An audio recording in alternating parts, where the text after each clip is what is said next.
Oh yeah. Has ministry affected your family negatively ever since you've been in ministry? Since I've been in ministry, not negatively, just because I balance. When I was growing up, it was hard because my dad wasn't really home. You know, he's a pastor and then he had a full-time job. Well, I have a full-time job too, but my full-time job is a regular teacher's time. And so I come home to my kids, and so I can still take off and be with my kids. So it hasn't affected that very much. But my family has stepped up and helped. Mom doesn't do everything anymore. Mom, you know, they all help me now. Because they were spoiled. Mom did it all. And but now we share the load. And my husband's incredible now. He helps and he shares, and I don't ever worry about getting my kids to school or home or school projects or homework. It's usually done before I get home from school. So having a good support team makes all the difference in the world. And, you know, and when you're picking your spouse, when you pick your spouse to be married, if they're not in ministry, don't go there. Because the fact that it won't, God says do not be unequally yoked. And you can put that on however, but I also believe firmly that that goes with ministry. Because ministry pulls everything out of you. It's tireless, it's endless, and you just can't let any Joe Schmo come and join the crowd. Because any Joe Schmo is not called. And a ministry is called by God. It's not just, oh, that looks fun. Well, it's fun, but there's a lot of headache and stress and sweat. And I do a lot more counseling between 10 and 1 o'clock every night. I was counseling, I actually went and saw somebody Monday night and had to be with them for about 3 hours.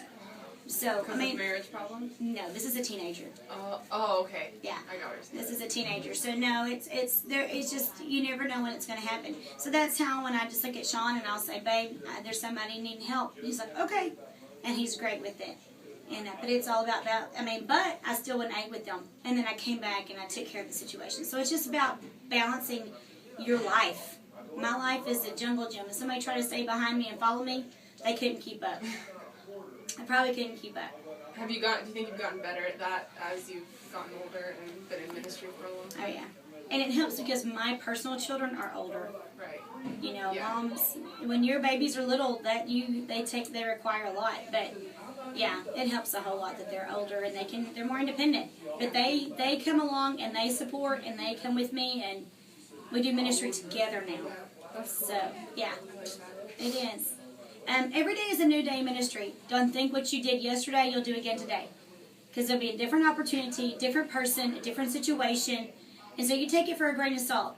And that's why you say, God, today I praise you for today. I praise you for the opportunity you give me today. Every day is a gift.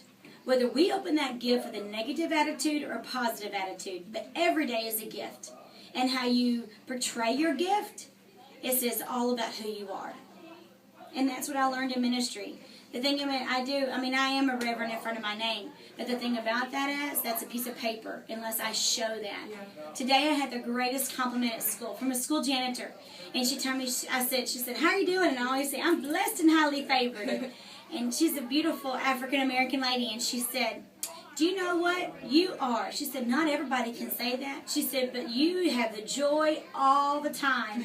And your light just shines so bright. She said, God is pleased with who you are.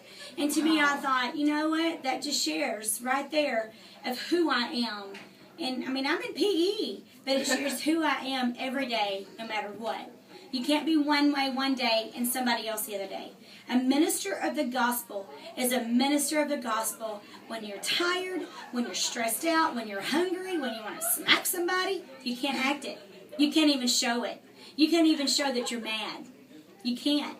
You have to hide all of those feelings and push them in. And you have to just go on with a smile on your face like everything's fine. That's the hard part. But I don't let anybody run me over anymore. And that's what I did when I first started out. I thought I had to please everybody, and I thought I had to do everything just for everybody, but I've learned I can do it with kindness and God's love and still not get ran over. Because there's a difference, especially when you're young in ministry. That's a big deal. Big deal. Anything else? Nope, I think we're good.